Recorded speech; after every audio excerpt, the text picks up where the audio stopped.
పాకిస్తాన్ మాజీ ప్రధాని ఇమ్రాన్ ఖాన్‌కి అసలేమైంది? అతను అడియాలా జైల్లోనే చంపేశారా? లేకుంటే ఇంకా బతికున్నాడా?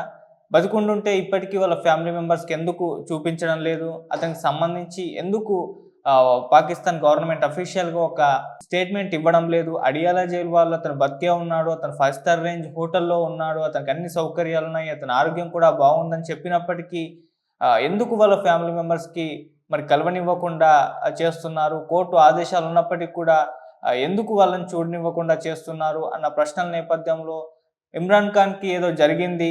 ఆసిఫ్ మునేరే అతన్ని చంపేసుంటాడు. అతన్ని హత్య చేసేసి ఫ్యామిలీ మెంబర్స్‌కి చూయించకుండా ఒక డ్రామా చేస్తున్నారు. 14 సంవత్సరాల జైలు శిక్ష నేపథ్యంలో అప్పటి వరకు మేనేజ్ చేసేద్దాం.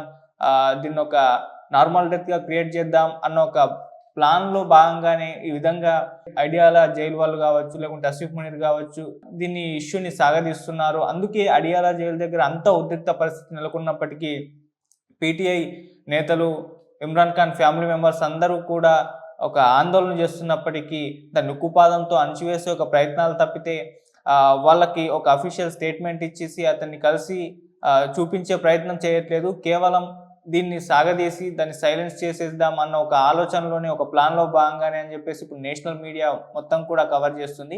సో, ఇమ్రాన్ ఖాన్ ఇష్యూ ఇప్పుడు నేషనల్ వైడ్‌గా కూడా ఎక్కువగా చర్చించుకోవడం చూస్తున్నాం. దాదాపు అన్ని మీడియా ఛానెల్స్ దీనిపైన ఫోకస్ పెట్టేశాయి. ఎందుకంటే అతను క్రికెటర్‌గాను చాలా పాపులారిటీ సంపాదించుకున్నారు. అలాగే పాకిస్తాన్ మాజీ ప్రధాని కావచ్చు, అలా ఒక నోటెడ్ పర్సనాలిటీ కావచ్చు. ఈ విధంగా ఒక మాజీ ప్రధానిని జైల్లో పెట్టేసి హత్యకు కుట్ర పన్నుతున్నారు, హత్య చేసేసారన్న వార్తలు ప్రపంచవ్యాప్తంగా వైరల్ అవ్వడం చూస్తున్నాం. అటు ఆఫ్ఘనిస్తాన్ మీడియాలో అయితే ఏకంగా నిర్ధారణ కాని న్యూస్‌లు కూడా వాళ్ళేసేస్తున్నారు. ఇప్పటికే ఇమ్రాన్ ఖాన్‌ని చంపేశారని చెప్పేసి ప్రచారం అయితే పెద్ద ఎత్తున ఆఫ్ఘనిస్తాన్ మీడియాలో కూడా కవర్ అయితుంది. సో, అసలేం జరిగింది? మరెందుకింకా ఆసిఫ్ మునీర్ గావచ్చు, లేకుంటే మహమ్మద్ షరీఫ్ గావచ్చు, వీళ్ళు ఇమ్రాన్ ఖాన్‌కు సంబంధించి ఎందుకు అఫీషియల్ స్టేట్మెంట్ అనేది ఇవ్వట్లేదు అనేది ఒకసారి మనం కంప్లీట్‌గా ఇమ్రాన్ ఖాన్ విషయంలో ఏం జరుగుతుంది, ఏం జరిగిందనేది ఒకసారి డిస్కస్ చేద్దాం.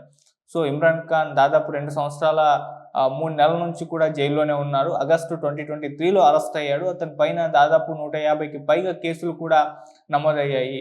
సో, ఇక్కడ పాకిస్తాన్‌కు సంబంధించి చాలా ఇన్ఫర్మేషన్‌ని విదేశాలకు అమ్మేశారన్న కేసు గావచ్చు, భ్రష్టాచారం కేసు కావచ్చు, పాకిస్తాన్ ప్రభుత్వ ఆస్తుల్ని తన ఫ్యామిలీ మెంబర్స్ కావచ్చు, లేకుంటే ఫ్రెండ్స్‌కి కావచ్చు గిఫ్ట్ రూపంలో ఇచ్చేశాడు, అమ్మేశాడన్న ఇటువంటి చాలా ఆరోపణలు ఉన్న నేపథ్యంలో అతని మీద కేసులు నమోదయ్యాయి. అయితే కోర్టు అతనికి 14 సంవత్సరాల జైలు శిక్ష విధించింది. అయితే దీంట్లో ఇతన్ని జైల్లో పెట్టించడం, ఇతని పైన కేసులు నమోదు చేయించడంలో ప్రధాన పాత్ర పోషించింది మాత్రం ఆసిఫ్ మునీర్ అని చెప్పుకోవాలి.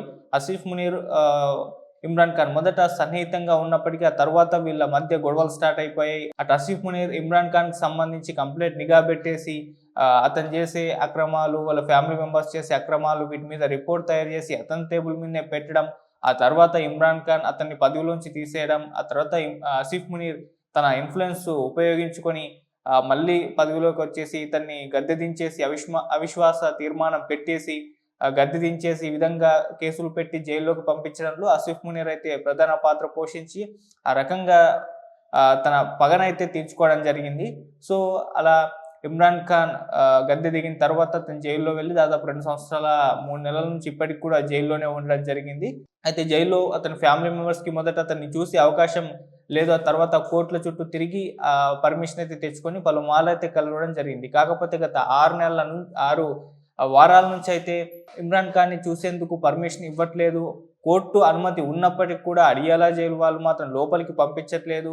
సో, ఆ నేపథ్యంలోనే వీళ్ళ ఫ్యామిలీ మెంబర్స్‌కి డౌట్ వచ్చేసింది. సో, ఇమ్రాన్ ఖాన్‌కి ఏదో అయింది జైల్‌లో అని చెప్పేసి. అండ్ అతన్ని డెత్ సెల్‌లోకి తీసుకెళ్ళి అక్కడ ఉంచారని చెప్పేసి కూడా చెప్తూ ఉన్నారు. సో, ఇలాంటి ఒక ఆహ్, పరిస్థితుల్లో అటు ఇమ్రాన్ ఖాన్ ఫ్యామిలీ మెంబర్స్, పీటీఐ నేతలందరినీ కలుపుకొని ఇవాళ నిన్నటి నుంచి కూడా అడియాలా జైలు దగ్గర ఆందోళన చేయడం అయితే మొదలుపెట్టేశారు. సో, చాలామంది పీటీఐ నేతలు అక్కడ చేరుకొని ఆందోళన చేస్తున్నారు. ముఖ్యమంత్రి స్థాయి వ్యక్తులు కూడా అక్కడికి వచ్చేశారు. సో, ఒక ముఖ్యమంత్రి కూడా అక్కడ ఆందోళన చేస్తున్నప్పుడు ఆర్మీ అతన్ని కూడా ముఖ్యమంత్రిని కూడా అంటే ఒక సీఎం అని కూడా చూడకుండా లాక్కెళ్ళడాలు, అతన్ని కొట్టడాలు ఇటువంటివన్నీ చేయడం జరిగింది. సో, అలాంటి ఒక పరిస్థితి అయితే అడియాలా జైలు దగ్గర అయితే నెలకొంది. అంటే ఈ స్థాయి వ్యక్తులు వచ్చి కూడా అక్కడ ఆందోళన చేస్తున్నప్పటికీ లోపలికి ఆ జైలు లోపలికి పంపించకుండా లేకుంటే ఇమ్రాన్ ఖాన్కి ఏమైందో చెప్పకుండా ఉంటున్నారంటే ఏదో సంథింగ్ జరిగే ఉంటుంది ఇమ్రాన్ ఖాన్ విషయంలో అని చెప్పేసి ఇప్పుడు చాలామంది అక్కడ పాకిస్తాన్ పీటీఐ నేతలైతే మాట్లాడుతూ ఉన్నారు.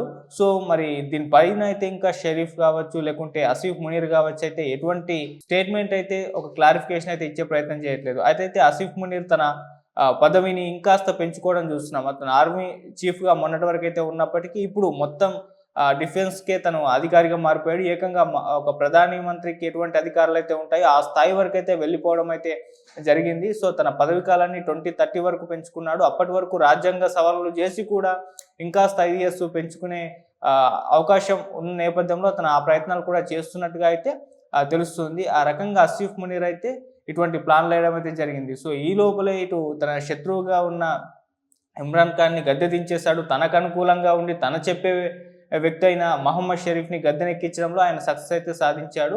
సో అలా ఇమ్రాన్ ఖాన్ విషయంలో అయితే ఇలా ఆసిఫ్ మునీర్ అయితే కుట్ర అయితే పన్నారు. అయితే ఇప్పుడు ప్రపంచం వ్యాప్తంగా కూడా ఇమ్రాన్ ఖాన్కి సంబంధించి అసలు ఏం జరిగిందా అన్న చర్చ అయితే జరుగుతున్న నేపథ్యంలో ఇప్పటికీ కూడా ఒక క్లారిటీ అయితే లేదు. అతను జైల్లో బతుకున్నారా లేకుంటే చంపేశారా అని చెప్పేసి. అతన్ని చంపేసి ఒక కుట్ర పన్నారని, అలాగే అతనికి స్లో పాయిజన్ ఇస్తూ అదొక నార్మల్ డెత్గా క్రియేట్ చేసే పనిలో ఉన్నారని చెప్పేసి కూడా పెద్ద ఎత్తున మీడియాలో అయితే కవరేజ్ అయితే వస్తుంది. చాలామంది దీనిపైన ఆరోపణలు అయితే చేస్తున్నారు. అంటే ఎప్పటి నుంచో కూడా ఇమ్రాన్ ఖాన్ గతంలో కూడా అతనికి స్లో పాయిజన్ ఇస్తున్నారని చెప్పేసి చెప్పినట్టుగా కూడా వార్తలు అయితే వచ్చాయి. అలా ఒక చంపేసే కుట్ర అయితే పన్నారు. సో ఆసిఫ్ మునీర్ ఎందుకు ఈ స్థాయికి వెళ్ళారు అంటే అది శత్రుత్వమే కావచ్చు. మళ్ళీ ఇంకొకసారి తను ఇమ్రాన్ ఖాన్ బయటకు వచ్చి ప్రధాని అయితే తన పదవికి ఎసరు పెట్టే అవకాశం ఉందన్న నేపథ్యంలోనే ఇలా తన శత్రువును తొలగించుకునే ఒక పనిలో పడ్డారని కూడా చెప్తున్నారు. సో ఏదేమైనా ఇదైతే ఇప్పుడు ప్రపంచవ్యాప్తంగా కూడా హాట్ టాపిక్గా అయితే మారిపోయింది. దానిపైన అయితే చర్చలు జరుగుతున్నాయి. మరి ఇంకా కూడా ఒక క్లారిటీ అయితే ఇచ్చే అవకాశం లేదు. అంటే అడియాల జైలు వాళ్ళు అతను 5 star హోటల్లో ఉన్నాడు, మంచి ఆరోగ్యంగానే ఉన్నాడు, అతనికి ఫుడ్ బాగానే వస్తుంది, అన్నీ బాగానే ఉన్నాయని చెప్పేసి ఒక స్టేట్మెంట్ ఇచ్చారు. కాకపోతే దాన్ని ఎవరు కూడా ఇప్పుడు నమ్మలేని పరిస్థితిలో ఉన్నారు. ఒకవేళ బాగుంటే ఎందుకు చూపించడం లేదు వాళ్ళ ఫ్యామిలీ మెంబర్స్కి అని చెప్పేసి. సో అటు వాళ్ళ ఫ్యామిలీ మెంబర్స్ ఇటు భారత ప్రభుత్వ సహకారం కూడా కోరుతూ అప్పీల్ చేయడం అయితే చేస్తున్నట్టుగా కూడా తెలుస్తుంది. సో మోదీ గారిని అలాగే అటు పుతిన్ని కూడా సహాయం అడిగినట్టుగా కూడా తెలుస్తుంది. మరి ఇక్కడ వీళ్ళ నుంచి సహకారం ఏమన్నా అందుతుందో లేదైతే చూడాలి. సో అటు మోదీ గారు కూడా దీని గురించి ఆలోచించి ఒక సహాయం చేద్దామన్న ఆలోచనలో ఉన్నారని కూడా ఇటు ఇండియన్ మీడియాలో కూడా పెద్ద ఎత్తున అయితే చర్చ జరుగుతుంది. మరి చూద్దాం దానికి సంబంధించి ఏమన్నా క్లారిటీ వస్తుందో లేదో అని చూడాలి. సో అలా ఆసిఫ్ మునీర్ అయితే ఒక క్లారిటీ ఇవ్వాల్సిన అవసరం ఉందని అక్కడ చాలామంది అయితే పీటీఐ నేతలు కావచ్చు, వీళ్ళ ఫ్యామిలీ మెంబర్స్ కావచ్చు సో కోరుతున్నారు. ఇమ్రాన్ ఖాన్ బతుకుంటుంటే చూపించండి, ఒకవేళ చనిపోయి ఉంటుంటే దాని పట్ల బాధ్యత వహించండి అంటూ అయితే పెద్ద ఎత్తున అయితే ఇక్కడ ఆందోళన చేస్తున్నారు. మరి ఈ ఆందోళన ఏమాత్రం కూడా వాళ్ళు లెక్క చేయడం లేదు. సో మొత్తం నిరంకుశత్వంగా వ్యవహరించి ఆ ఆందోళనని ఉక్కుపాదంతో తొక్కేస్తున్నారని చెప్పేసి అక్కడ వాళ్ళందరూ కూడా మీడియాతో మాట్లాడుతూ అయితే చెప్తున్నారు.